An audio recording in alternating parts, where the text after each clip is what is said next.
Assalamu alaikum jama'a, barkanmu da sake haduwa da ku a cikin labarai daga gidan talabijin na Ivy Top Film. Idan yau shine zuwanka na farko wannan channel din, to ka taimaka ka danna subscribe sannan ka danna alamar karar sanarwa, ita za mu dinga sanar da kai da zarar mun dora sabon bidiyo.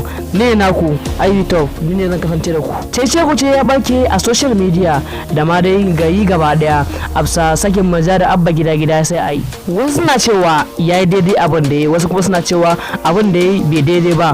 Wasu suna cewa yayi daidai ne saboda maza bayan kunya kowa ya san irin gudunmawar da ta bada akan cin zaben abba gida suna cewa in dai dan halak ne shi to ya ci abin da ya mata yayi daidai. Wasu kuma suna cewa bai daidai bane domin kuwa suna cewa ba ta da mutunci, idan aka kama ta zai zama izina ga sauran mutane. To kuma yanzu duk wanda ta an kama maja an sake ta za ta samu damar iskancinta da kuma duk abin da suka ga dama. Haka dai zance yake ta kala ɗaya social media. Ga wasu 'yan bidiyo ma daga cikin irin cece-kucen da ake yi mun samu, za mu saka muku su yanzu. Assalamu alaikum wa rahmatullahi ta'ala wa barakatuhu. To, an yi walƙiya mun gan ku kuma mun gane ku. Alaramma Alshak Daurawa, Allah ya ƙara ma lafiya da zama lafiya, Allah ya ƙara ma hazaƙa da imani da kuma yadda kake ƙoƙari akan al'umma haga hanya an dawo daidai.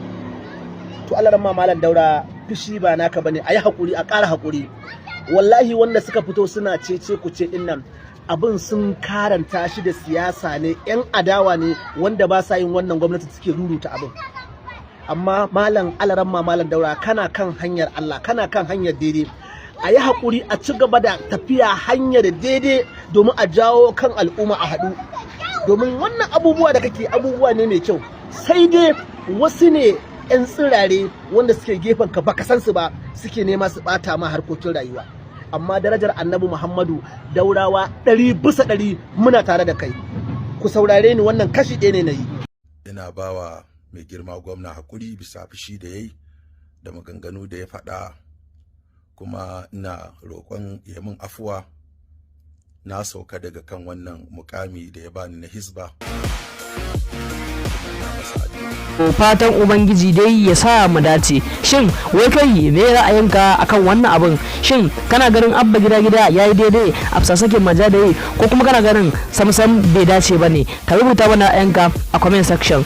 Da Allah kuma kafin ka wuce zan ka tuna ma, idan baka subscribe ba ka danna subscribe sannan ka danna alamar karar sanarwa, dan da dama kai share din bidiyon nan zuwa ko group biyar ne. Nagode, sai an jiman ku.